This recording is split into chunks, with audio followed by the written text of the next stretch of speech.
चलो अब 11th के कुछ टॉपिक्स जो 12th में काम आएंगे। ठीक है, सबसे पहला टॉपिक लिख लो, distance and displacement. Distance and displacement फटाफट बताता जाता हूं।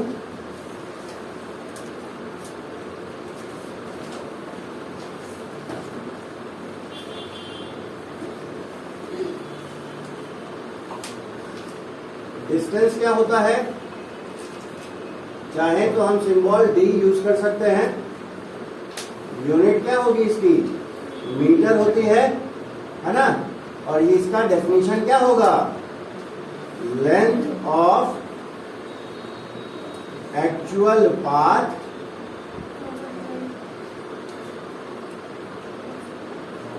बिटवीन इनिशियल एंड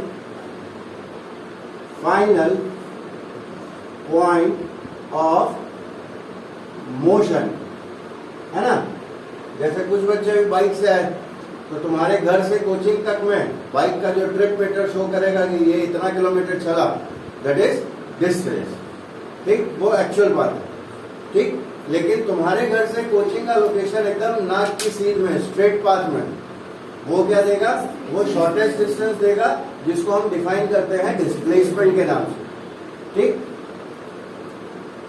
डिस्टेंस जो है वो स्केलर क्वांटिटी होती है, इसमें सिर्फ मैग्नीट्यूड होता है। अब बात करते हैं डिस्प्लेसमेंट की। तो ये क्या होता है, वेक्टर क्वांटिटी, इसमें डायरेक्शन भी होगा। इसका सिंबल लेते हैं हम यूजुअली एस, और चूंकि वेक्टर है इसलिए एस के ऊपर एरो साइन। यूनिट इसकी भी वही होगी, और डेफिनेशन क्या हो जाएगा, शॉर्टेस्ट एंड स्ट्रेट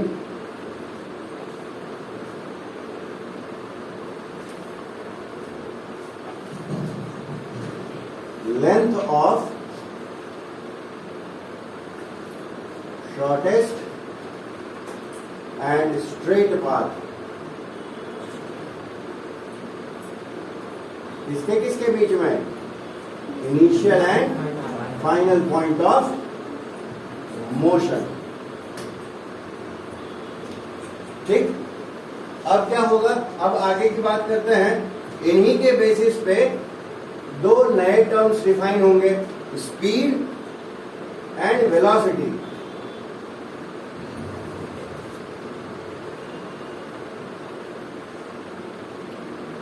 तो क्वांटिटी जो डिफाइन कर रहे हैं, एक हो गया स्पीड, एक हो गई वेलोसिटी, है ना। टाइप, तो ये हो जाएगा स्केलर, ये हो जाएगा वेक्टर। ठीक है, यूनिट की बात करें, दोनों की यूनिट सेम होती है, मीटर पर सेकेंड, मीटर पर सेकेंड, है ना। और अब इसमें दो वैल्यूज डिफाइन होंगी, एक होगी एवरेज वैल्यू और एक होगी इंस्टेंटेनियस वैल्यू। एवरेज वैल्यू तो सिंपली हो जाएगा total distance by total time, total displacement by total time. लेकिन इंस्टेंटेनियस में क्या होगा, हम डिफरेंशिएशन करते हैं, है ना, D by D T distance का, D by D T displacement का। ठीक, इसमें कोई दिक्कत,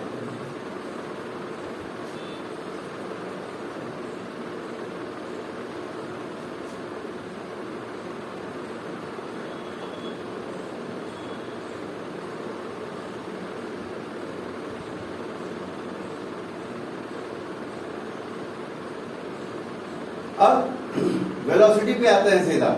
वेलोसिटी का रेट ऑफ चेंज क्या देगा, एक्सेलरेशन, है ना। तो अब हम लोग बात करते हैं अगले टर्म एक्सेलरेशन की।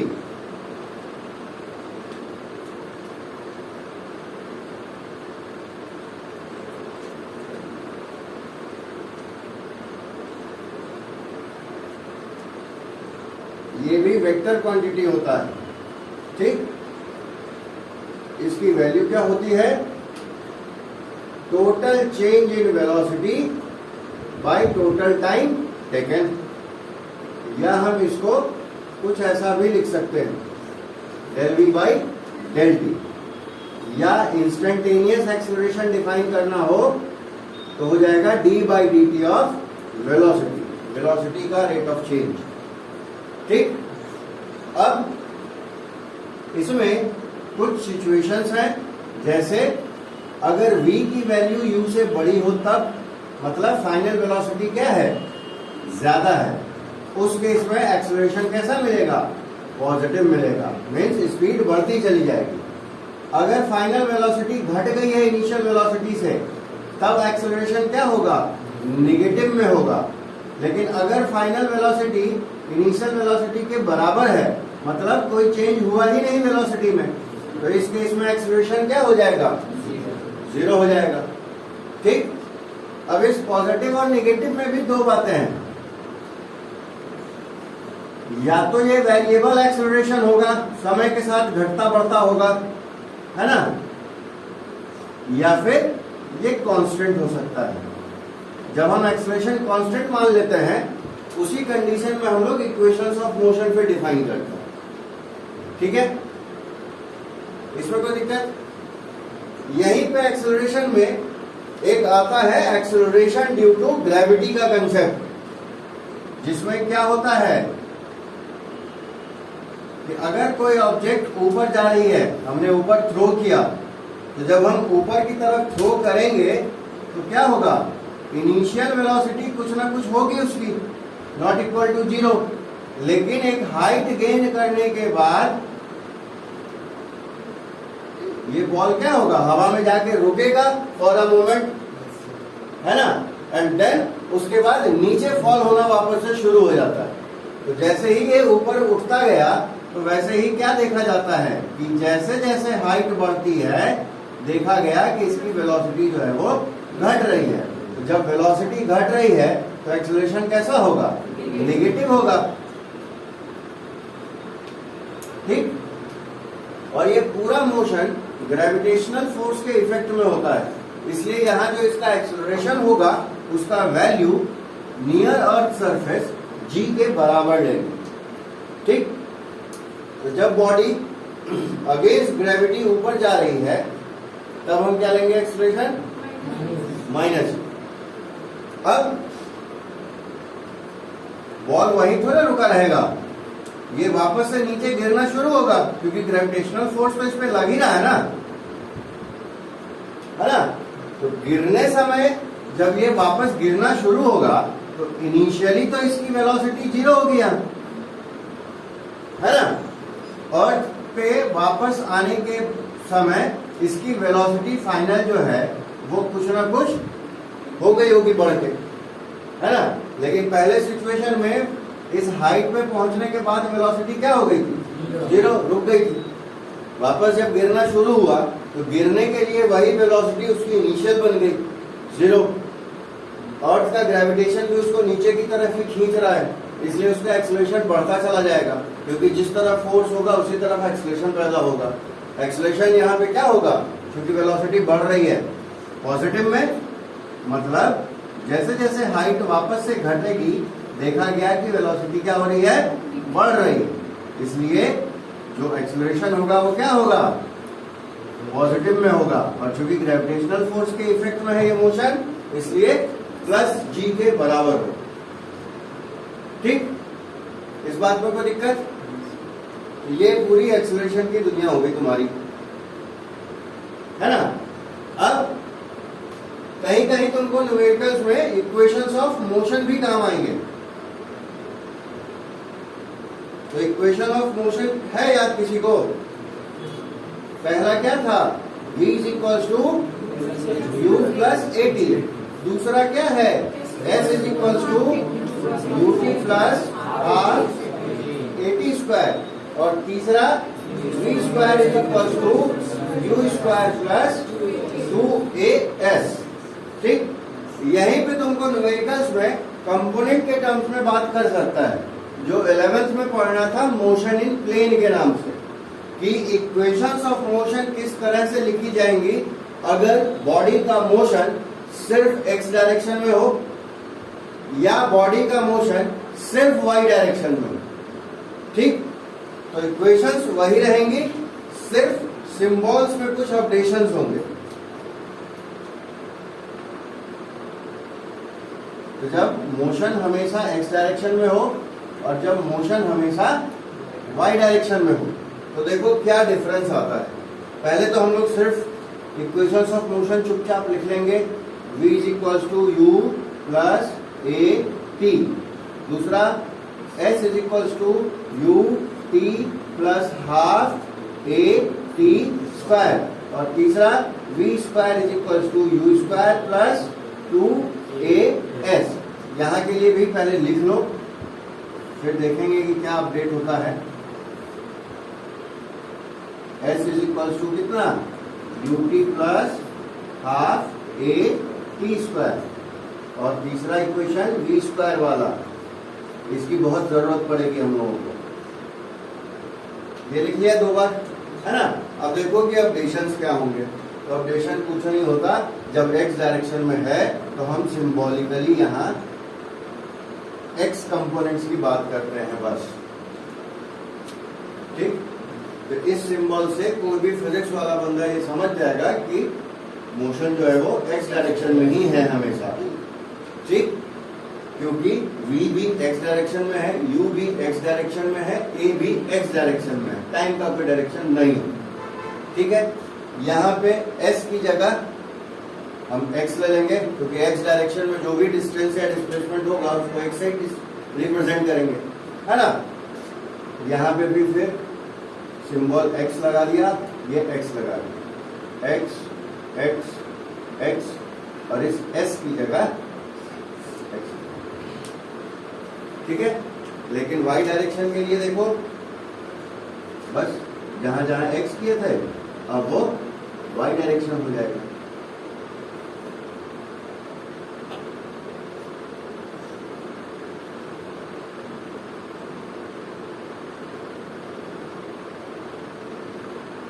ठीक, अब है कि इतनी माथा पड़ी क्यों? तो एक न्यूमेरिकल शीट में मैंने दिया हुआ है जिसमें तुमको कंपोनेंट्स में तोड़ के वेलोसिटी बताना है फाइनल। ठीक है, तो यूजिंग दीज इक्वेशंस, या तो ये वाली या ये वाली, ये वाली या ये वाली, जो भी न्यूमेरिकल में सिचुएशन होगा, हम क्या निकाल लेंगे, Vx निकाल लेंगे और Vy निकाल लेंगे। ठीक, और उससे हम फाइनल वेलोसिटी लिख सकते हैं। देखो फाइनल वेलोसिटी क्या एक्सप्रेस होगा, वेलोसिटी का x कंपोनेंट प्लस वेलोसिटी का y कंपोनेंट, इसी तरह से वेक्टर लिखाता है ना। और इस वेक्टर का मैग्नीट्यूड जो है वो क्या हो जाएगा, मतलब value of final velocity at any moment. तो उसमें क्या होंगे, ये दोनों कंपोनेंट कंट्रीब्यूट करेंगे।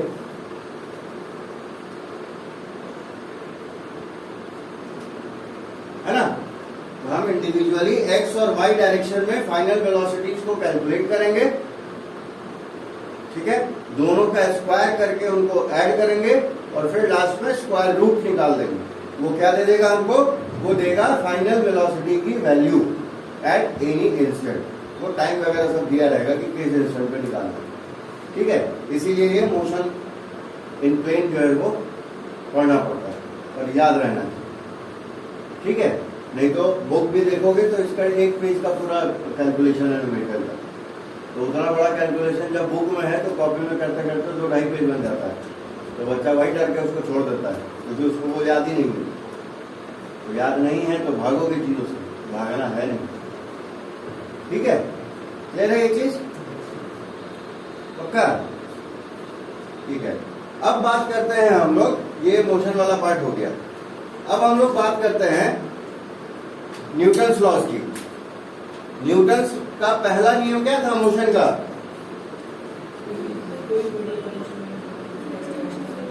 है ना, सुबह नींद आती रहती है जब तक कोई उठा ना दे। वैसा ही कुछ सिचुएशन है यहाँ पे।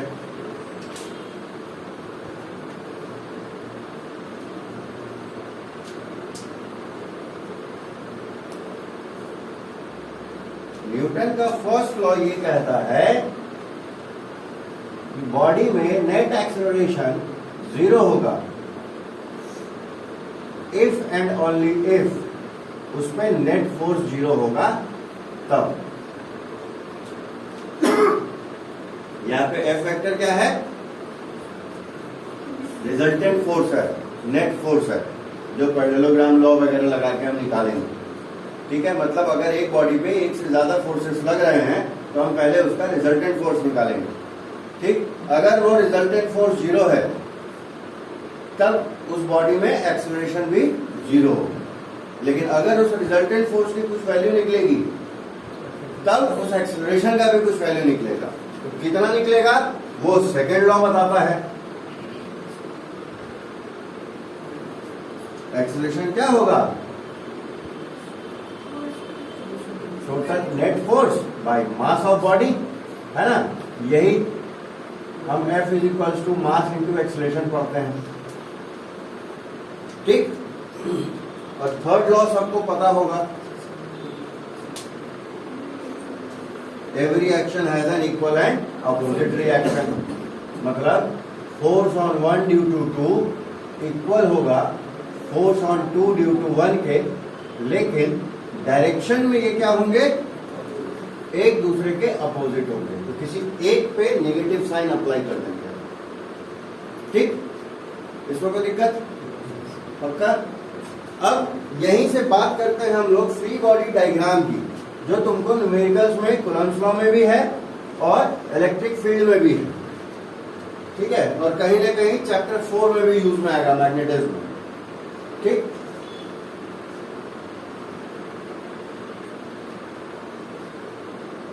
उसके लिए तुमको जरूरत पड़ेगी कंपोनेंट्स ऑफ वेक्टर की। ये वाला विंडो बंद कर लो, धूप आ रही है।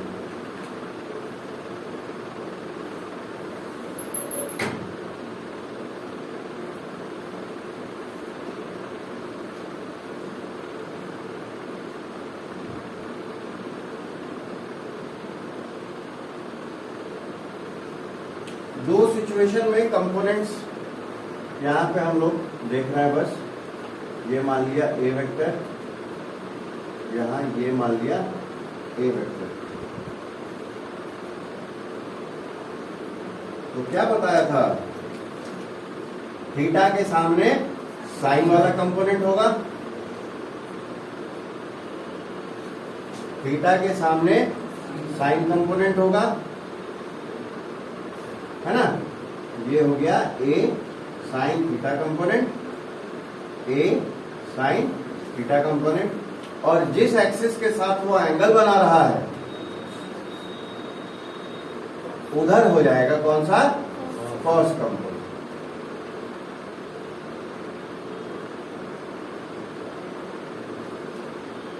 ठीक, सर नीचे वाले में तो माइनस ही साइन साइन अभी यूज नहीं किया है, जब न्यूमेरिकल्स करेंगे तो वो साइन यूज होगा। ठीक है, लो कर लो। ये प्लस क्योंकि दोनों, एक पॉजिटिव एक्स में है, एक पॉजिटिव वाई में है। ये पॉजिटिव एक्स में है, ये निगेटिव वाई में। ठीक है, अब देव शर्मा ध्यान दो, यहां मन लगे नहीं लगे पढ़ना तो है ही, है ना। चलो, ये मान लिया देव है, पढ़ाई में मन नहीं लग रहा है तो इससे बक्सा खिंचवा देते हैं एम मास का। ठीक, तो मान लिया कि देव ने एफ फोर्स लगाया बक्से पे हॉरिजॉन्टल के रिस्पेक्ट में थीटा एंगल पे। ठीक है, जिसके कारण ये बक्से में हॉरिजॉन्टल डायरेक्शन में ही एक्सेलरेशन पैदा हो गया। ठीक, तो ये पूरा का पूरा एक्सेलरेशन क्या होगा? एक्स डायरेक्शन में है, तो वाई डायरेक्शन में तो इसका कोई कंपोनेंट होगा नहीं, है ना। अब देखो, लेकिन फोर्सेस देखो यहाँ कौन कौन लग रहे हैं। एक तो इस फोर्स का इस डायरेक्शन में और इस डायरेक्शन में दो कंपोनेंट होंगे, एक एफ साइन थीटा वाला, है ना, और दूसरा एफ कॉस थीटा वाला। ठीक है, एक और फोर्स यहां लग रहा है नीचे की तरफ। इस ऑब्जेक्ट का अपना वेट W कितना होगा, mg के बराबर होगा, है ना।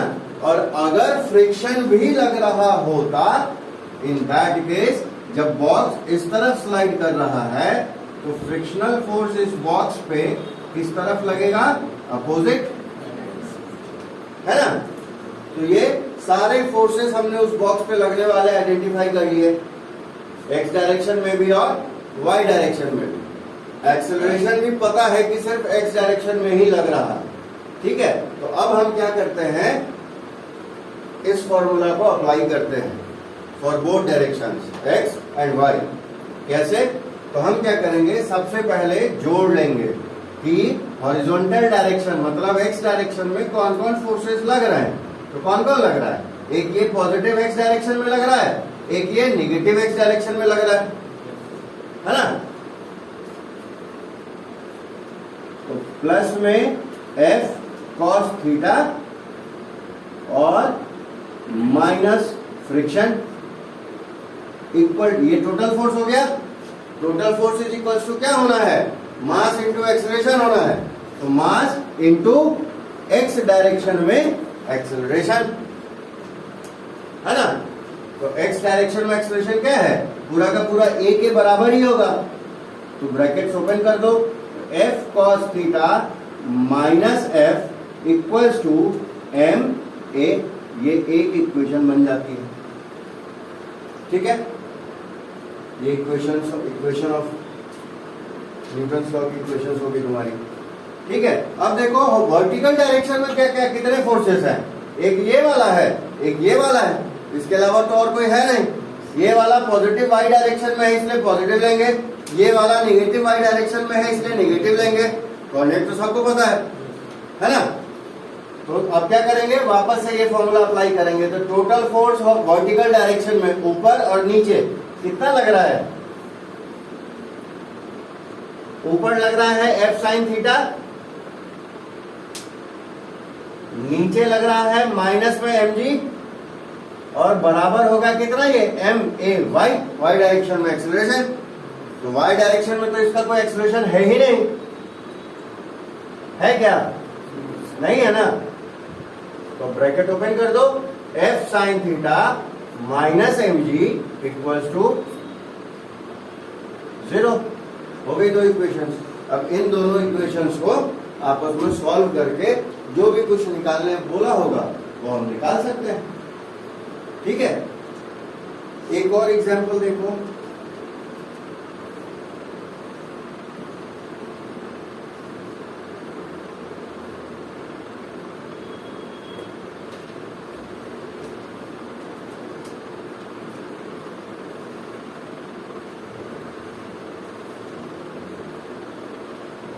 ये एम मास है,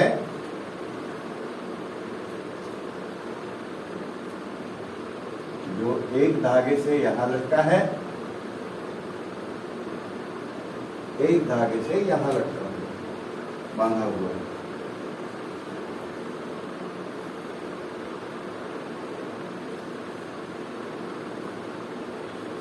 तो देखो धागे में तो होता है टेंशन, टेंशन की डायरेक्शन क्या होगी, जहां से वो बंधा हुआ है उससे अपोजिट डायरेक्शन में। ठीक है, तो इसको मान लिया T1, इसमें टेंशन जहां से बंधा हुआ है उससे अपोजिट डायरेक्शन में, ये हो गया T2। मान लिया कि ये हॉरिजॉन्टल से अल्फा एंगल पे है और ये बीटा एंगल पे है। ठीक है, तो अब हमको क्या करना होगा, और बॉक्स जो है वो रेस्ट में है, बॉक्स में कोई एक्सेलरेशन किसी भी तरीके का नहीं है, ना एक्स में ना वाई में, है ना। तो देखो पहले फोर्सेस, टेंशन तो 2 हो गए, तीसरा कौन सा फोर्स लग सकता है इस पे, इसका अपना वजन, वेट तो हमेशा लगेगा ही लगेगा नीचे की तरफ, है ना। अब हमको कंपोनेंट्स में तोड़ने की जरूरत है। तो एंगल के सामने वाला साइन कंपोनेंट, मतलब इस टेंशन का एक कंपोनेंट हो जाएगा इस तरफ, कौन सा, T1 साइन अल्फा कंपोनेंट, इसका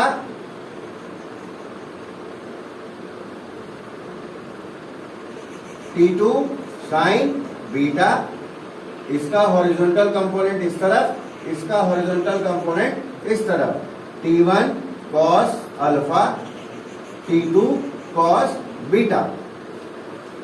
ठीक, अब हमको क्या करना है, कंपोनेंट्स में थोड़ी लिया तो ये इक्वेशन अप्लाई करनी है। तो पहले हॉरिजॉन्टल डायरेक्शन में देखो दो ही फोर्सेस हैं, वो वाला है राइट साइड, इसलिए उसको पॉजिटिव साइन के साथ ले लेंगे। ये वाला है लेफ्ट डायरेक्शन में, नेगेटिव एक्स डायरेक्शन में मास और एक्स डायरेक्शन में एक्सेलरेशन। तो ये हो गया T1 cos alpha minus sine T2 cos beta, और ये तो जीरो है इसलिए ओवरऑल जीरो, है ना। तो एक ये इक्वेशन बनी। अब वर्टिकल डायरेक्शन के लिए देख लो, तो वर्टिकल में देखो दो फोर्सेस हैं ऊपर की तरफ, तो प्लस में T1 साइन अल्फा प्लस में T2 साइन बीटा, लेकिन एक वर्टिकल में नीचे की तरफ है, माइनस में mg equals to mass into y direction में एक्सेलरेशन। तो T1 sine alpha T2 sine beta minus mg equals to how much, zero, क्योंकि एक्सेलरेशन तो दोनों ही डायरेक्शन में जीरो था। ठीक, क्लियर है ये चीज। तो जो कंपोनेंट्स हम सीखते हैं उसका कुछ इस तरह से इस्तेमाल होता है। ठीक है, अब है कि इतना क्यों पढ़ रहे हैं, तो इसलिए पढ़ रहे हैं क्योंकि तुमको कुछ न्यूमेरिकल्स आएंगे 12th में। देखो कैसे एक इक्विलिब्रियम की सिचुएशन आती है न्यूमेरिकल्स में, देखो कि क्या होती है वो। मान लिया कि कोई एक चार्ज पार्टिकल है हवा में पॉजिटिव, ठीक है, इसका अपना कुछ मास होगा, इसके ऊपर कुछ पॉजिटिव चार्ज होगा, है ना।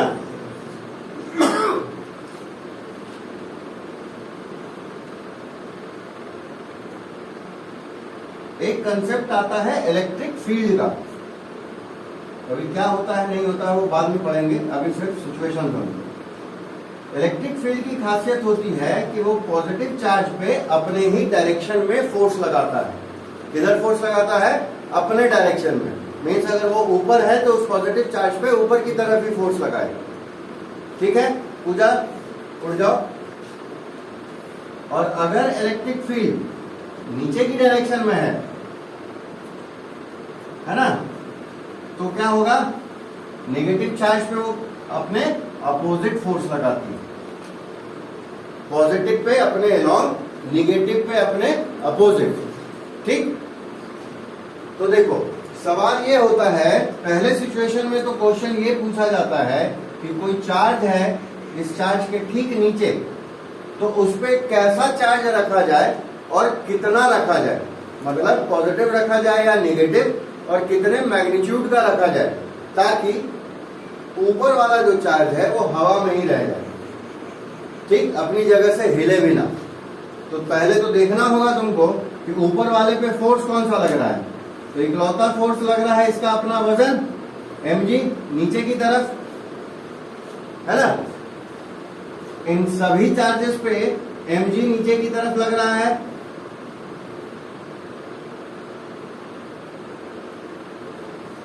ना। तो देखो इस वेट को जीरो करने के लिए जो इस चार्ज के कारण फोर्स इस पे होना चाहिए वो किधर होना चाहिए, ऊपर की तरफ, तभी ना उस वेट को कैंसिल करेगा। मीन्स इलेक्ट्रोस्टैटिक फोर्स की डायरेक्शन क्या होनी चाहिए, ऊपर होनी चाहिए।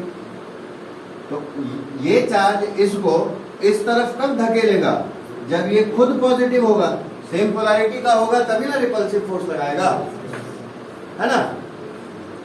इस केस में थ्योरी कहता ही है कि पॉजिटिव चार्ज पे अपने अलोंग फोर्स लगेगा, नेगेटिव चार्ज पे अपने अपोजिट फोर्स लगाएगा। तो इन तीनों सिचुएशंस में ऊपर वाले चार्ज पे अगर इलेक्ट्रोस्टैटिक फोर्स का मैग्नीट्यूड उसके वेट के मैग्नीट्यूड के बराबर हो जाए, तो डायरेक्शन चूंकि अपोजिट है तो ये क्या होंगे, जीरो हो जाएंगे, है ना। मीन्स तीनों केसेस में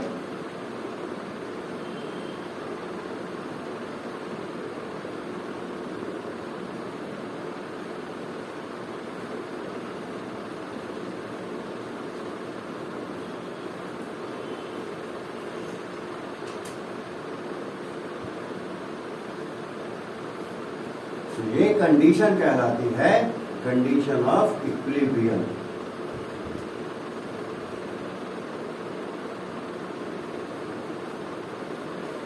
मतलब ऊपर वाला चार्ज अपनी ही जगह पे टिका रहेगा, ठीक है।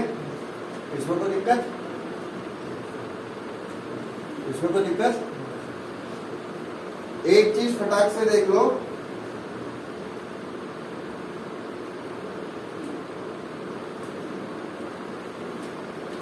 फ्रिक्शन का कंसेप्ट।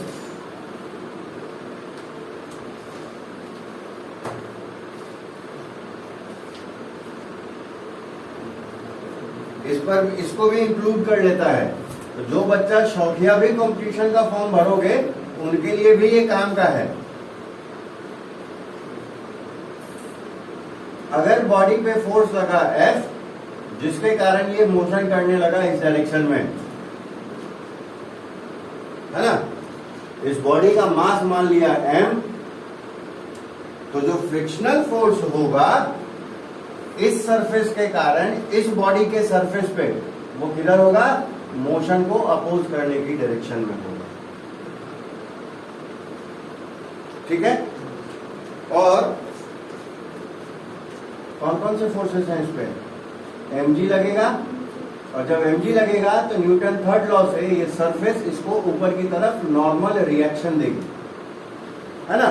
तो फ्रिक्शन का कंसेप्ट कहता है अस्मित पटेल कि फ्रिक्शन प्रोपोर्शनल होगा इस नॉर्मल के, मतलब friction equal to mu n, और n जो वैल्यू है वो किसके बराबर, mg के बराबर, ठीक है।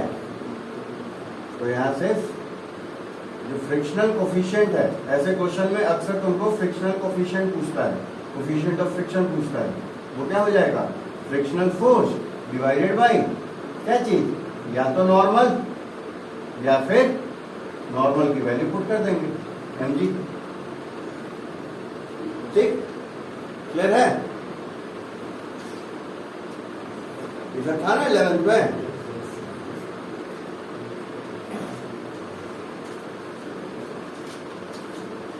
और एक लास्ट देख लो, टॉर्क का कंसेप्ट, जो मेरे यहाँ थे उनको बहुत डिटेल से पढ़ाए हुए हैं, दिमाग में उनके कितना बचा ये नहीं पता। ये टाउ से इंडिकेट करते हैं, ये पहले ही चैप्टर में तुमको है। ये क्या होता है, ये प्रोडक्ट होता है किसका किसका, परपेंडिकुलर डिस्टेंस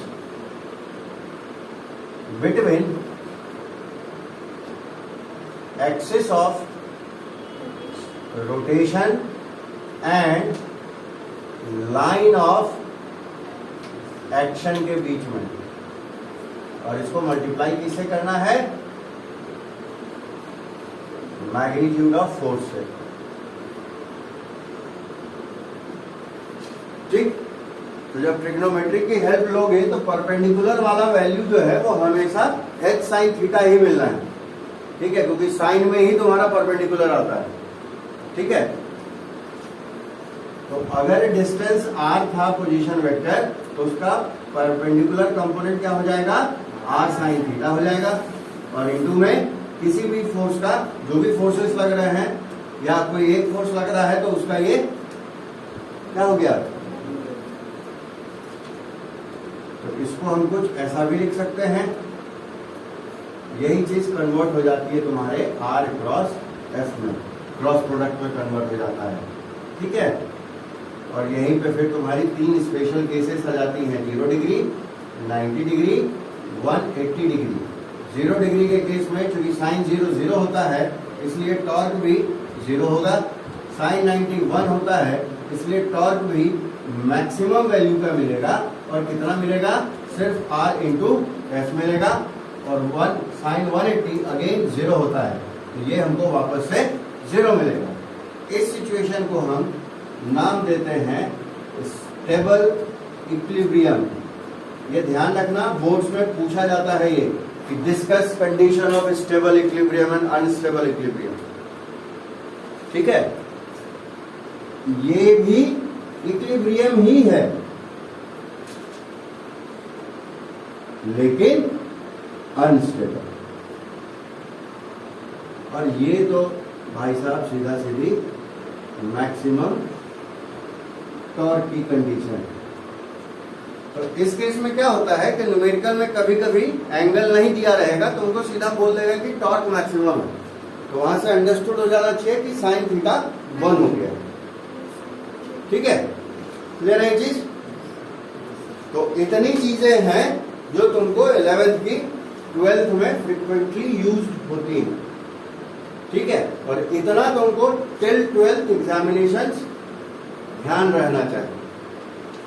ठीक, इसके अलावा भी छोटे मोटे कंसेप्ट हैं जैसे सेंट्रीपिटल फोर्स का कंसेप्ट। सेंट्रीपिटल फोर्स क्या होता है? वो फोर्स है जो बॉडी को सर्कुलर मोशन में रहने में मदद करता है। ये लगेगा किधर? सेंटर ऑफ सर्कुलर पाथ की तरफ। कितना वैल्यू होता है? mv²/r। क्या होता है सेंट्रीपिटल फोर्स का वैल्यू? mv²/r। m हो गया मास उस बॉडी का जो सर्कुलर मोशन में है, v हो गया उसका स्पीड और r हो गया उस सर्कुलर पाथ का रेडियस। तो सेंट्रीपिटल फोर्स क्या हो गया? mv²/r। ठीक, याद रहेगा पक्का? इस फॉर्मूले की जरूरत तुमको केमिस्ट्री में भी पढ़ा होगा, एटॉमिक रेडियस और इलेक्ट्रॉन का स्पीड निकालने में, जहां पे हम लोग इलेक्ट्रोस्टैटिक फोर्स को बराबर कर देते हैं सेंट्रीपिटल फोर्स से। ठीक है, सेम चीज तुमको 12th में भी चैप्टर 4 में आएगा जब साइक्लोट्रॉन का कंसेप्ट पढ़ोगे, तो वहां भी तुमको ये कैलकुलेशन करने आता है। ठीक है, फिर ये तुमको एटम्स वाले चैप्टर में भी, एटम मॉलिक्यूल वाले चैप्टर में भी आएगा 12th के फिजिक्स में, जहां हमको इलेक्ट्रॉन की टोटल एनर्जी निकालनी होती है, इलेक्ट्रॉन का स्पीड निकालना होता है, इलेक्ट्रॉन का रेडियस, ऑर्बिट का रेडियस निकालना होता है। ठीक है, थोड़ा सा हमको यहाँ भी पढ़ना है उस चीज को, एटम से जुड़ा हुआ। ठीक, क्लियर है? सेंट्रीपिटल फोर्स क्या है? वैसा फोर्स है जो ऑब्जेक्ट को सर्कुलर मोशन में रहने में मदद करता है। ठीक है, सेंटर की तरफ लगेगा और फॉर्मूला क्या होगा? mv²/r होगा। ठीक, इस बात में कोई दिक्कत? पक्का? कुछ छोटी छोटी चीजें हैं तो ध्यान रखना आप, क्योंकि अब इतने बड़े हो गए हो कि वो अंडरस्टूड रहेगा। लीनियर मोशन है, सर्कुलर मोशन है और रोटेशनल मोशन है। तो लीनियर मोशन में तो जो डिस्टेंस या डिस्प्लेसमेंट्स होते हैं वो क्या होते हैं? मीटर में मेजर होते हैं। लेकिन सर्कुलर मोशन में हम लीनियर डिस्प्लेसमेंट की बात नहीं करते। रोटेशनल मोशन में हम लोग लीनियर डिस्प्लेसमेंट की बात नहीं करते, वहां पे हम एंगल्स के टर्म्स में बात करते हैं कि कितने एंगल से डिस्प्लेस हो। ठीक, क्लियर है? तो यहाँ पे एंगुलर डिस्प्लेसमेंट की बात होगी, similarly angular speed, angular velocity, angular acceleration की बात होगी। ठीक है, क्लियर रहेगा? यहाँ जो भी linear speed, linear displacement, linear acceleration है वो सब के सब वहां पे क्या कहलाएंगे? एंगुलर वर्ड ऐड हो जाएगा उनके साथ। Angular displacement, angular speed, angular velocity, angular acceleration. Acceleration में फिर वो तीनों cases, positive acceleration, negative, constant. अभी फैन का एंगुलर एक्सेलरेशन कितना होगा? ना स्पीड इसकी घट रही है ना बढ़ रही है, कांस्टेंट है। तो जब स्पीड कांस्टेंट है मतलब कौन सा वाला केस है? तो एंगुलर एक्सेलरेशन इसका क्या है? 0 है। ठीक, अब एक्सेलरेशन 0 है तो न्यूटन फर्स्ट लॉ के हिसाब से इस पे टोटल फोर्स 0 लग रहा होगा। तो जब फोर्स 0 है तो एंगुलर एक्सेलरेशन क्यों एग्जिस्ट कर रहा है?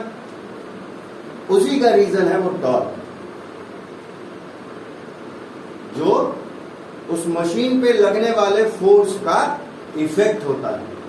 तो टॉर्क जो होता है वो कोई नया टाइप ऑफ फोर्स नहीं है, वो सिंपली इफेक्ट होता है फोर्स का जो एक ऑब्जेक्ट पे लग रहा है, जिसके कारण उस ऑब्जेक्ट में रोटेशन पैदा हो जाएगा। ठीक है, और उस इफेक्ट का फॉर्मूला ये है आर क्रॉस एफ या आर एफ साइन थीटा। ठीक है, सिंपली बात करें तो आर हो गया, आर वेक्टर हो गया उस पॉइंट का पोजीशन वेक्टर जहां पे हम फोर्स अप्लाई कर रहे हैं, फोर्स हो गया एफ हो गया फोर्स का मैग्नीट्यूड, और थीटा हो गया इन्हीं दोनों वेक्टर्स के बीच का डिस्टेंस एंगल। ठीक है, क्लियर है? पक्का? इतना में कोई दिक्कत? जल्दी से लिखो तब जाने देंगे।